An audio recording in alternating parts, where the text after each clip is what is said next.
On Tuesday, January 27th, Trackmania released one of its most influential updates in the game's history.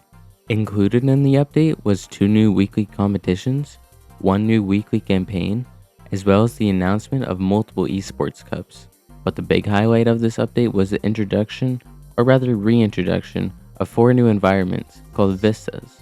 These 4 vistas include a Nordic environment with snowy trees and frozen scenery called White Shore, a lush European environment from Trackmania 2 Valley called Green Coast, an American-based environment with hoodoos and canyons based on the game Trackmania 2 Canyon, and a tropical Asian environment with sunny beaches and palm trees from the game Trackmania 2 Lagoon.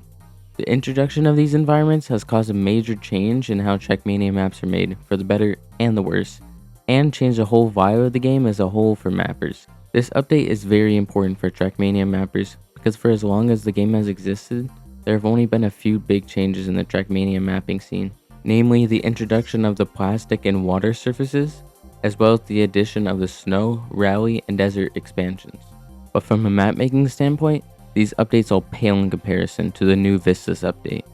For a comparison, before the update, this is what the grass blocks looked like in Trackmania. Pretty good looking and vibrant. But now, this is what the blocks look like. Now, I don't know about you, but one of them looks way more realistic and higher quality. This update has brought a whole new look to Trackmania 2020 that has never been seen before. Instead of it simply being scenery surrounding the track to make it look good, it is a whole vibe and environment that the track is set in, which makes the nature actually look natural. In addition, this update also helps bridge the gap between vanilla and console mappers and custom block mappers. In the past, this kind of scenery has only been seen in tracks with the use of custom blocks, but now it is not only higher quality, but it's also available to everyone by default without having to download custom items. But it is important to note that these environments are all separate, meaning you can't use snowy blocks in the valley or canyon environments, for example.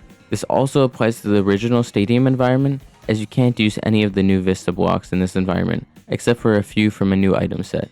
While the reception to this update is mostly positive, there's also a fair share of criticism surrounding the changes, like the previously stated limitations on environment interaction, and also that the drivability of the blocks are questionable, as well as many visual bugs and issues. But these things only apply to the current state of the game and can be easily changed with feedback from both mappers and players alike.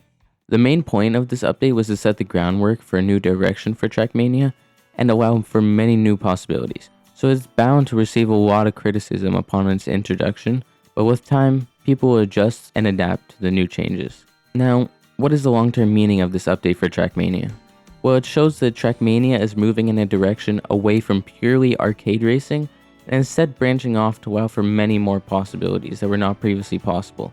It also represents a positive change to how the game is seen by people outside of the Trackmania community, and blends the competitive scene with the casual scene, which has always been very separate. At the end of the day, Trackmania is run by a fairly small team who are simply trying to expand into new genres to both benefit and expand the community and the company that is behind Trackmania, Nadeo. While the new Vistas update is fairly simple, I think this update has forever changed Trackmania mapping, and we are seeing one of the most important moments in its history. But alas, all we can do is wait and see what awaits us in the future. I hope you all learned something new today, and I'll see you next time.